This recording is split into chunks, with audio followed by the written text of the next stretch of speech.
ललना हो मैं लोक लज्जा के कारण, ललना हो मैं लोक लज्जा के कारण, उसे दरिया में फेंक के चली आई, दरिया में फेंक के चली आई, दरिया में फेंक के चली आई,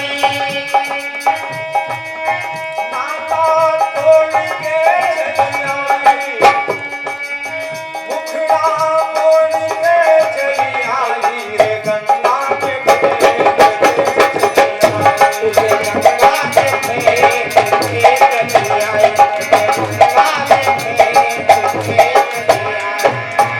सारी गलती मेरी है। मैंने अपने परिवार का सम्मान बचाने के लिए उसको गंगा में फेंक दिया, लकड़ी में बंद करके।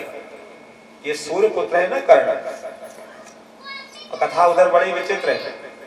कहा वो गलती मेरी थी, कर्ण तुम्हारा सगा भाई है, और जैसे कहा तुम्हारा सगा भाई है, धर्मराज की आंखों से आंसू गिर पड़े, रोने लगे और रोते हुए कहा माई तुमने ये क्या किया।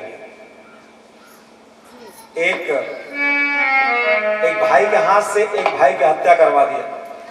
अगर पहले बता दिए होती तो शायद ये गलती हमसे ना होती। अब आज एक लाइन आप सुना करते हैं कि जीवन गुजर गया तो, अरे जीवन गुजर गया तो जीने का ढंग आया, जीवन गुजर गया तो जीने का ढंग आया, जीवन गुजर गया तो जीने का ढंग आया, जीवन गुजर गया तो अरे जीने का ढंग आया, जीवन गुजर गया तो जीने का ढंग आया, और समाज बुझ गई तो, समाज बुझ गई तो महफिल में रंग आया, समाज बुझ गई तो महफिल में रंग आया, समाज बुझ गई तो महफिल में रंग आया, गाड़ी निकल गई तो घर से चला मुसाफिर, गाड़ी निकल गई तो घर से चला मुसाफिर, लेकिन वो हाथ मलता, लेकिन वो हाथ मलता वापस है घर को आया, लेकिन वो हाथ मलता वापस है घर को आया, लेकिन वो हाथ मलता वापस है घर को आया। बोले कन्हैया लाल की। कहा जीवन गुजर गया तो जीने का ढंग आया, सम्मा जब गुजर गई तो महफिल का रंग आया। धर्मराज ने कहा माई आज हम तुमको श्राप देते हैं, आज हम तुमको श्राप देते हैं। आज के बाद से अगर इस तरह का कोई एक छिपा राज रहेगा और तुम्हारे कान में बात पड़ गई तो तुम्हारे पेट में वो बात रुकेगी नहीं। एक ना एक दिन किसी न किसी से तो बताना ही पड़ेगा। जब तक ये बताएंगे नहीं तब तक ये शरीर फिर इनका वो हल्का होगा नहीं। बोलिए शंकर भगवान की जय। जो पहले आप देखते थे पंडित जी, जो आप पहाड़ी जी बैठे हैं पाठ कर रहे हैं, तो कथा पहले भी सुना चुके हैं। ये पहले में पोथी लेके चलते थे, वो जो पत्रकार थी वेंकटेश्वर प्रेस की, उसमें हमने देखा कि बड़ा सुंदर लिखा है, निकली ओठों और पसरी कोठों, निकली ओठों पसरी कोठों। अगर अंदर से बात यहाँ पहुंच गई, ओठ पे आ गई, तो पूरे हरिणगंज में पहुंचने में 1 दिन लगेगा। चारों तरफ चर्चा हो जाएगी। बोले कैसे? कहा एक राजा साहब के पेट में दर्द हुई और गए दिशा मैदान करने के लिए, इतनी तेज की दर्द है कि वो चल नहीं पा रहे हैं। वो जल्दी गए, एक ओट लेकर के और बैठ गए, और जैसे नीचे बैठे तो देखा उनके दोनों पैर के बीच में इतना बड़ा कौवा का पखाना दिखाई पड़ गया। और जब निवृत्त होते हैं, हाथ पांव साफ करके कुल्ला करके जब अपने कमरे में पहुंचे तो रानी साहब ने कहा कि महाराज क्या बात है? बोले क्या बताएं, इतनी तेज की दर्द हमारे पेट में हुई, लगता अब प्राण निकल जाएंगे। बोले अब कैसे हो? बोले तो आराम है, लेकिन किसी से ना बताओ तो एक बात बताओ मैं। बोले क्या? कहा हमको लगा कि हमारे पेट से एक कौवा का पखना गिरा, क्योंकि देखे पांव के नीचे वो कौवा वाला पखना पड़ा था। बोले एक कौवा का पखना गिरा है, लेकिन किसी से बताना नहीं। ऐसे दोनों हाथ धरा, कहा हे भगवान, इसका मतलब कि पेट में कौवा है और तबे तो कौवा का पखना गिरा। लेकिन अब किससे बताओ? अपने घर की बात, अपने पति की बात है। और राजा तो चला गया फुर्सत मिली। अब इनके पेट में गैस बनना शुरू हुआ। एक दिन बीता, 2 दिन बीता, 3 दिन बीता, भोजन पानी सब जीरो में पहुंच गया, पेट में कौवा हो गया। कौन नस काट डाले अंदर अंदर। नौकरानी पहुंची, कहा महारानी जी आप 2-4 दिन से आप बड़ी गुमसुम रह रही, क्या चक्कर है? बोले कुछ नहीं। कहा नहीं कोई बात तो है। अब कहा बात तो है, लेकिन किसी से बताओ ना तो बताए। देखियो, अपने पति ने मना किया था, अपने पति के बाद नौकरानी से बोल रही, अपना नहीं छिपा पा रही। नौकरानी से कहा किसी से ना बताओ तो बताओ। मैंने कहा महारानी जी घर की बात, आपकी बात बताएंगी? बोले क्या बात है? कहा हमारे राजा साहब जाते हैं दिशा मैदान के लिए तो इनके पेट से यकिया का कौवा का पखना गिरता है। वही बोले कि एक दिन गिरा, ये बोल रही कि यकिया कौवा का पखना रोज निकलता है। तो नौकरानी ने कहा महारानी जी फिर राजा साहब की जिंदगी कितने दिन की? कहा किसी ने बताना नहीं। अरे बोले अपने दरबार की बात किससे बताएंगे? लेकिन जाए चुप्पे तो रात दिन दिमाग में बात भूल रही, राजा पेट से कौवा का पखना निकलता है। पड़ोसी लोग पूछे, पड़ोस की नारियां पूछे क्या बात है, बड़ा आजकल वो शांत रह रही हो? अरे कोई बात नहीं, कोई बात तो है। एक दिन बीता, 2 दिन बीता, 4 दिन बीता, एक पीछे पड़ गई। बोले दीदी क्या बात है, तुम आज बहुत गुमसुम रह रही हो? बोले किसी से बताओ ना तो बताओ। बोले क्या बात है? कहा हमारे राजा साहब जाते हैं दिशा मैदान के लिए तो उनके पेट से यकिया कौवा निकलते हैं। अब कौवा का पखना चला गया, यकिया कौवा निकलने लगा। अब ईमानदारी बात बताएं आपसे, आपको हंसने के लिए नहीं कथा कह रहे हैं, बड़ा साफ लिखा है कि एक दिन वो बात इतने ऊंचे पहुंच गई, इतनी दूरी तक उसका प्रचार प्रसार हो गया कि राजा साहब दिशा मैदान के लिए जाते हैं तो उनके पेट से 500 कौवा निकलते हैं। बोलिए शंकर भगवान की जय। कहा निकली ओठों और पसरी ओठों, इसलिए यशोदा जी को छोड़ो। गए घर का 4 हंस रहे मस्ती में, बैठ गए। नंद बाबा ने अपने हाथ से थोड़ी दूर में बढ़िया लिपाई पुताई करके और व्यवस्था करके जो भी सोचते हैं संकल्प के साथ गर्गाचार्य ने नाम रखना का जब विचार बनाया तो कहा बाबा ये लड़का किसका है? बड़ा वाला इस बच्चे का। ये किसका लड़का है? चाहते तो नंद बाबा कह देते लड़का वसुदेव जी का है, क्योंकि पत्नी जो है रोहिणी वसुदेव की है। रोहिणी वसुदेव से भार्यास्ते नंद गोकुले, पहले ही वर्णन कर चुके हैं व्यास जी। रोहिणी वसुदेव जी की पत्नी, लेकिन धन्य है नंद बाबा इतने विवेकी हैं। कहा कंस की डर से तो ये हमारे यहाँ रह रही और हम इनके बाप का, इनके पति का नाम बताएं अच्छा नहीं है। बोले बाबा ये लड़का जो है रोहिणी जी का लड़का, रोहिणी का। अच्छा कभी कभी इस भाव को हम तो मान लेते हैं कि बिटिया अगर अपने ससुराल में है तो उसका चाहे उसकी गोदी में बच्चा हो और चाहे छोटी बच्ची हो, लड़का हो चाहे लड़की, अगर किसी के सामने पड़ता है लोग पूछते भैया इस लड़के को मैंने पहचाना नहीं, तो लोग कहते भैया ये उनकी बिटिया है, तो उनकी बड़ी वाली बिटिया, छोटी वाली बिटिया, मंझली वाली है, ये उसी का लड़का है। मतलब मैके में बिटिया अगर वहां पैदा है तो उसका परिचय उसकी बिटिया से है, उसकी मातारी से है।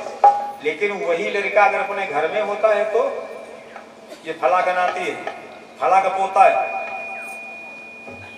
गर्गाचार्य ने देखा, कहा कि ये रोहिणी जी का लड़का है। बोले हाँ। कहा अयम ही रोहिणी पुत्रो रमय सुहृदो गुणैहि।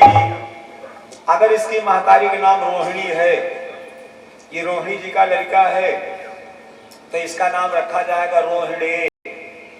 बलराम जी का पहला नाम रखा है रोहिणी। गर्गाचार्य ने कहा बाबा एक बात बताएं। बोले क्या? कहा इस लड़के के शरीर में ताकत बहुत है, अब आगे भी जैसे जैसे बड़ा होगा इससे कोई हाथ मिलाने वाला मिलेगा नहीं। और अगर बल अधिक है तो इसका नाम रखा जाएगा बलराम। आवाज तो हम ऐसे से नाम रख देते हैं जिन्हें कोई मतलब ना हो। एक लड़का गांव में पैदा हुआ, लोग उसको बेसहुर कहने लगे। बेसहुर बेसहुर बेसहुर बेसहुर हो गए, लेकिन नाम उसका बेसहुर कर दिया। अब लड़का मिले तब वो बेसहुर बोले, जवान मिले तब वो बेसहुर बोले, बुढ़वा मिले वो बेसहुर बोले, नारी मिले वो बेसहुर बोले, जितने सब बेसहुर। तो बेसहुर को बड़ी गिलान हुई कि धन्य हमारे माई बाप, कौन नाम धर दिए। बोले यार ये पढ़री छोड़ के चलो भाग 10-20-50 किलोमीटर दूरी कहीं मकान रोड किनारे बनाया जाए, और वहां जो राजा राम सीताराम राधे श्याम जो नाम धर लेंगे ना वही लोग जानेंगे। और घर छोड़ बेचारे भागे और चले तो कुछ दूर गए थे, गांव किनारे एक तालाब था। अब गांव के किनारे वाले तालाब को जानते ही हो कितना सुंदर बना रहता है। अब उसकी बात छोड़ दिया तो उन्हें मायावती लागू कर दी है, पानी ना हो लेकिन खोदा जा सब तार। हाँ हाँ वो तो चाहे साफ सुथरा दिखाई पड़े, लेकिन गांव वाले जो भी तालाब है उसी तालाब में वो गंदा गंदा पानी है। और एक भैया सूप लेके, और ये जो छठी के दिन ये सब चावल खाते हैं। हाँ उसको कहीं तिलवा कहीं तिनी कहीं पसाड़ी हमारे यहाँ बोलते हैं। चलो कोई बात नहीं। वो बेचारे लेके एक सूप और वो इसे ऐसे झाड़ने लगे थे तो बेसहुर रुक गए। कहा भैया ये क्या कर रहे हो? बोले भैया ये चावल धान निकाल रहे हैं पुश्तनी का पसाड़ी का। बोले आपका नाम क्या है? बड़े प्यार से कहा भैया हमारा नाम है गंगादास। गंगादास? बोले हाँ। कहा जुटे हैं गंधैली गढ़ही में नाम है गंगादास। इन्हों के महतारी बाबू वाली हाजी। आगे चले, एक भैया लाठी लिए भागते चले आ रहे थे और पीछे से इतना खून बह रहा था कि सारा कपड़ा उनका भीगा था। बोले भाई साहब जरा रुको रुको रुक गए। अब उनको तो लगी है चोट, वो जा रहे हैं डॉक्टर साहब के यहाँ भाग के। बोले भैया 1 मिनट रुक जाओ। रुक गए। कहा आपका नाम क्या है? बोले भैया हमारा नाम है रणसूर। अब ये बेसहुर सोच रहे हैं कि ये व्यक्ति भागा है तो हमें पीछे से लाठी लगी है। लड़ने वाले के सामने चोट लगती है, पीछे नहीं। अब भागने वाला जैसे भागता वैसे वो मारता सब दौड़ाता चला जाता है। कहा ये पीछे खोपड़ी फटी है, चोट इनके लगी है, कह रहे हैं कि नाम है रणसूर। कहा चलो कोई बात नहीं। आगे बढ़े तो 4 लोग अपने कंधे में कहने को लादे, राम नाम सत्य है, सबकी यही गति है, राम नाम सत्य है। कहा भाई साहब सुनो, ये जो ऊपर लेटे हैं इनका क्या नाम है? कहे इनका नाम है अमरनाथ। अमरनाथ नाथ। तो बेसहुर वही जगह खड़े होंगे, अपने पे विचार करने लगे। कहा गंगादास पसाड़ी झारे, गंगादास पसाड़ी झारे, भाग चले रणसूर। अमर रहे जो न हो मर गए सबसे भले बेसहुर। बोलिए शंकर भगवान की। गंगादास पसाड़ी झारे, भाग चले रणसूर, अमर रहे न हो मर गए सबसे भले बेसहुर। कहा लोग चलो वही पढ़ रहे हाथों में मतलब हीना माधव की पढ़ रही कह रहे हैं। तो अब इनके गांव में तो हम चिल्लाए हरिम टेंगल मिश्र पुरवा नाम रखा जाए और नाम का कोई सुंदर अर्थ और सुंदर लाभ मिले। कहा ये बलाधिक्यात बलम विदु, बल अधिक होने के नाते इस बच्चे का दूसरा नाम होगा बलराम। और सुनो, तो कहा कि ये जिसकी तरफ एक बार देख लेगा वो इसका होगा और ये उसका हो जाएगा। यानी आकर्षण शक्ति इसके अंदर अधिक होने के नाते इसका तीसरा नाम रखा जाएगा संकर्षण, और जन जन के मन में बसने के नाते इसका चौथा नाम होगा राम। बलराम जी का 4 नाम रखा गया, रोहिणी, संकर्षण, बलराम, और चौथा नाम रखा गया राम। कहा बाबा अब यह छोटके लड़का का नाम रखो। छोटके बच्चे को बोले हाँ। कहा तो आपका लड़का है ना। नंद बाबा ने हंस के बड़े जोर से मस्ती में कहा हाँ बाबा ये आपका सेवक है, आपका चेला है। बुढ़ापे में लड़का मिला।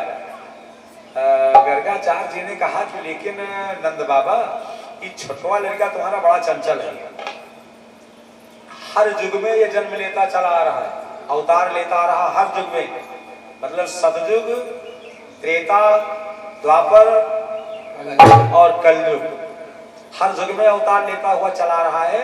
कभी इसका शुक्ल वर्ण हुआ, कभी रक्त वर्ण हुआ, कभी पीत वर्ण हुआ, और अब की इसका रंग है काला। तो अगर इसका रंग काला है तो इसका एक नाम रखा जाएगा श्री कृष्ण।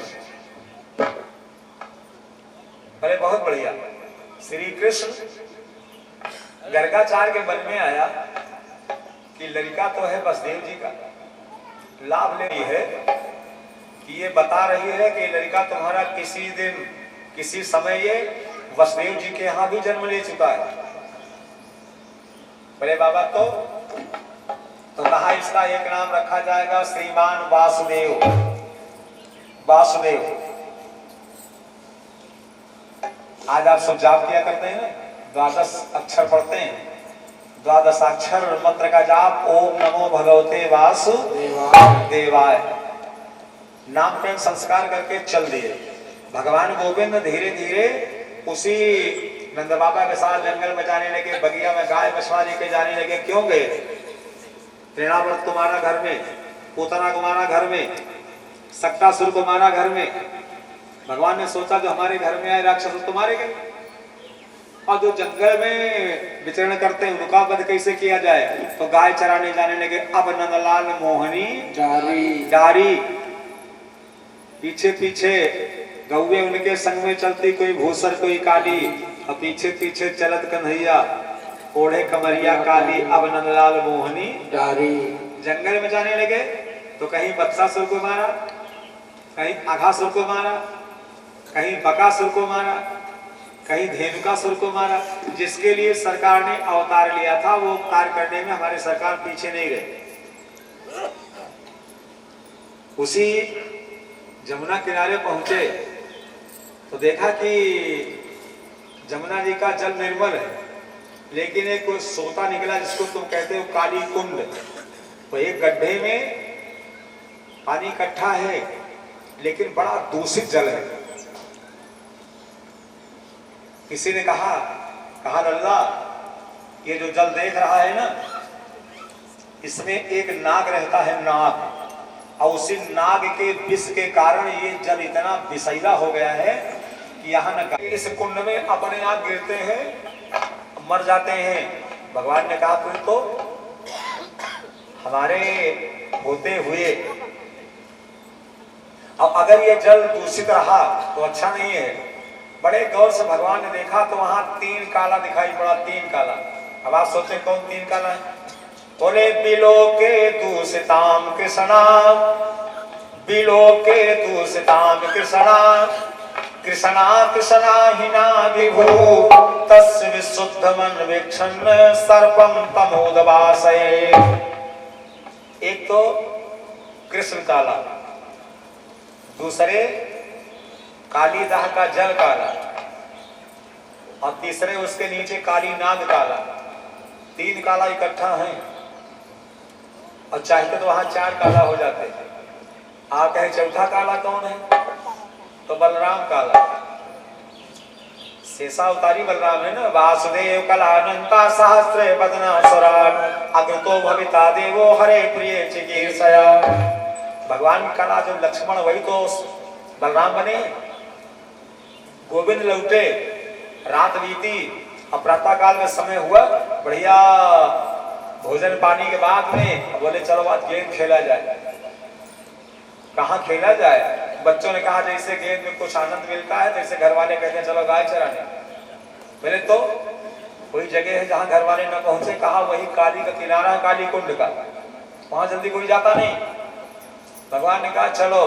बोले सावन भादव की काली घटाऊ महे जदु नंदन गेंद खेलैया, अखेलत गेंद गिरो जमुना जल कूद पड़े जल में जदुरैया, मार के बुड्ढी पाताल गयो करमी जत ठाड़ी सोमती मैया, और तीनों लोक अंजोर भयो जब नाग को नाथी लयायो कन्हैया। गेंद खेलते खेलते एक बार लगा दिया चोट, और सीधे बाल ऊपर से वो छक्का लहराती हुई बाल और जाके उसी काली कुंड में गिरी, नीचे बैठ गई। इसकी गेंद रही ना, दौड़ा दौड़ा आया, कहा जानबूझ के गलती की है कन्हैया, हमारी गेंद हमको ला के दे दे। लाओ।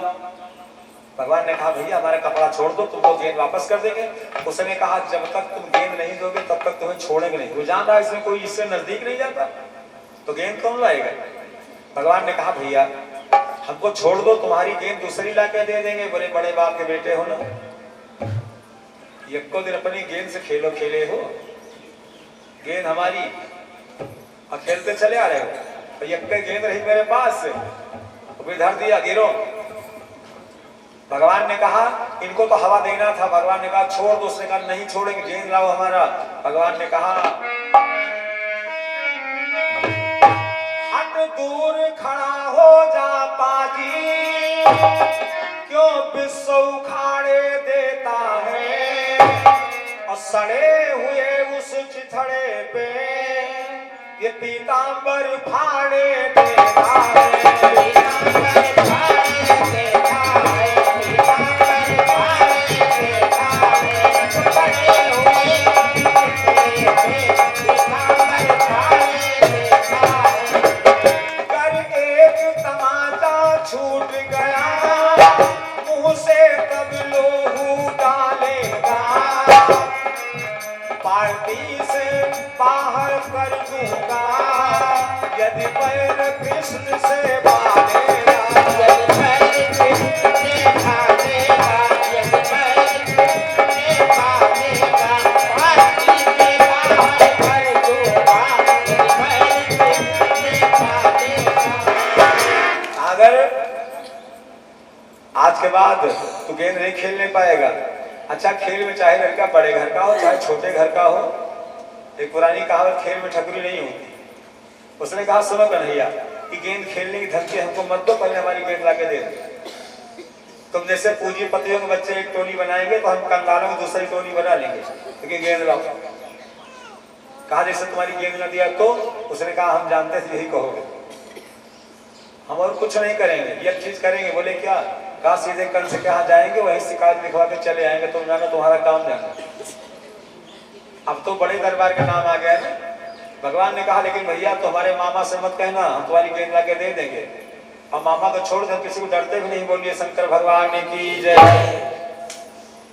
मामा के नाम है बदनाम लिस्ट में डाला जाता है, और जहां जहां गलती हुई है पूछो किसी से। पाड़े जी तो आल्हा के बड़े पुराने गायक भी हैं और प्रेमी भी हैं।